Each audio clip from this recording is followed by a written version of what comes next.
آج ایک بار پھر تاریخ دہرائی جا رہی ہے اور اس دفعہ ہمارے ہاتھوں میں، ہمارے سامنے۔ آپ جانتے ہیں جس دور میں آپ کے باپ دادا زندگی گزار کے گئے، جس دور میں آپ رہ رہے ہیں اور جس دور میں آپ کی آنے والی اگلی 3 سے 4 نسلیں رہیں گی، یہ سارے ادوار یہودیوں کے ہیں۔ موجودہ دور اور آنے والا دور صہیونیوں کا ہے، ان کے مفادات کا ہے، ان کے غلبے کا ہے۔ آپ کی حیثیت اس میں کوئی نہیں ہے۔ ایک بات انتہائی اہم اور قابل ذکر ہے، وہ یہ کہ ان کے مقابلے میں اگر کوئی مزاحمت ہے تو وہ اسلام ہے، مسلمان ہے۔ اس لیے مسلمانوں پہ ظلم و ستم کی انتہا کی جا رہی ہے، ان کو غلام بنا کے رکھا جا رہا ہے کہ وہ صہیونیت کے آگے کھڑے نہ ہو سکے، مزاحمت نہ کر سکیں۔ ابراہیم اکارڈ کیا ہے؟ یہ وہ سفارتی معاہدہ ہے جس کے تحت متحدہ عرب امارات، بحرین، مراکش اور دیگر عرب ریاستوں نے اسرائیل کو تسلیم کیا۔ کہا گیا کہ یہ امن کا ایک اہم قدم ہے، لیکن آپ جانتے ہیں کہ امن کے اس قدم کی آڑ میں اسرائیل نے آپ کے سامنے، آپ کی آنکھوں کے سامنے یہ معاہدات کرنے کے بعد کیا کیا؟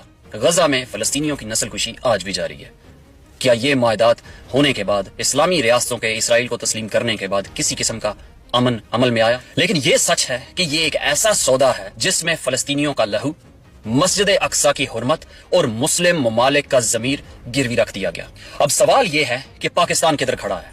آج کل کی اطلاعات کے مطابق سوشل میڈیا پہ جو ڈسکشن ہو رہی ہے، پاکستان میں ریاستی اور اسٹیبلشمنٹ کے لفافہ صحافی ایسی باتیں کر رہے ہیں جن سے ایسا تاثر مل رہا ہے کہ پاکستان بھی جنرل عاصم منیر کی سربراہی میں انہی اکارڈ کی طرف، یعنی ابراہیم اکارڈ کے تحت، ابراہیم معاہدات کے تحت اسرائیل کو تسلیم کرنے جا رہا ہے، جو انتہائی خاموشی کے ساتھ کیا جا رہا ہے۔ بغیر عوامی مشاورت کے ایسا قدم اٹھایا جا رہا ہے جو ہماری روایات، اقدار اور نظریاتی وجود کے یکسر خلاف ہے۔ کیا یہ وہی پاکستان نہیں ہے جس نے اپنے بانی قائد اعظم محمد علی جناح کے ویژن کے تحت اسرائیل کو کبھی تسلیم نہ کرنے کا عہد کیا تھا جب تک فلسطینیوں کو ان کے حقوق نہیں مل جاتے، ان کا ملک واپس نہیں مل جاتا؟ ہم نے کشمیر کو اقوام متحدہ کی قراردادوں کے ساتھ جوڑا، تو پھر ہم فلسطین کو کیوں بیچ رہے ہیں؟ فلسطینیوں کے خون کا سودا کیوں کرنے جا رہے ہیں؟ کیا اسرائیل کی صفاقی، ان کے مظالم اور ان کے جنگی جرائم ہمیں نظر نہیں آ رہے آج؟ کیا مسجد اقصی کی حرمت کی پامالی کیا ہمارے لیے اب اہم اور دردناک نہیں رہی؟ پاکستان میں بہت سارے صحافی جو اسٹیبلشمنٹ کے ٹکڑوں پہ پلتے ہیں، ریاستی بیانیاں بناتے ہیں، اب وہ ایسا بیانیہ بنا رہے ہیں جس میں اسرائیل کو تسلیم کرنے کی افادیت بیان کی جا رہی ہے۔ اب یہ پوائنٹ آف ویو دے رہے ہیں کہ بھارت ہمارا ازلی دشمن ہے، اور اس کے دشمن ہونے کے باوجود ہمارے ملک میں بھارتی سفارت خانہ بھی ہے۔ تو اگر بھارتی سفارت خانہ موجود ہے تو ہم اسرائیل کا سفارت خانہ کیوں نہیں کھول سکتے؟ بھارت کے ساتھ سفارتی تعلقات ہیں تو اسرائیل کے ساتھ سفارتی تعلقات کیوں نہیں ہو سکتے؟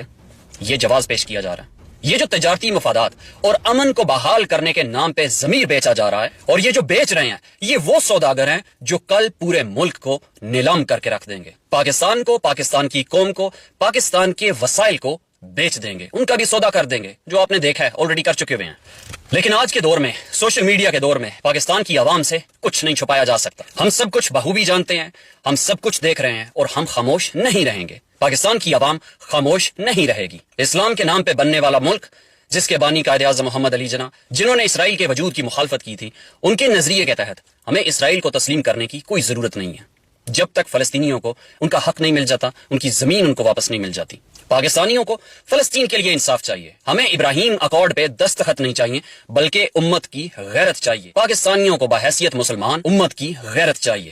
پاکستان کو فلسطین کے ساتھ کھڑے ہونا ہے، امہ کے ساتھ کھڑے ہونا ہے، نہ کہ امریکہ کے سامنے جھک کر اسرائیل کے ساتھ کھڑے ہونا ہے۔ لیکن اگر کوئی جرنیل، کوئی فیلڈ مارشل، کوئی کٹ پتلی حکومت، کوئی ایجنسی یہ چاہتی ہے کہ قائد اعظم کے اس ویژن کو، ان کے اس نظریے کو، جس کی بنیاد پہ انہوں نے اسرائیل کے وجود کو ماننے سے انکار کیا، ہم اس کو بیچ دیں گے، اس کا سودا کر دیں گے، تو وہ سب کان کھول کے سن لیں، یہ قوم جاگ چکی ہے۔ سارے حقائق اب لوگوں کے سامنے آ چکے ہیں، اور اب پوری قوم یہ جان چکی ہے کہ اسرائیل کو تسلیم کرنے کی راہ میں سب سے بڑی رکاوٹ عمران خان ہے، اور آج وہ اگر جیل میں ہے تو صرف اور صرف اسی وجہ سے ہے۔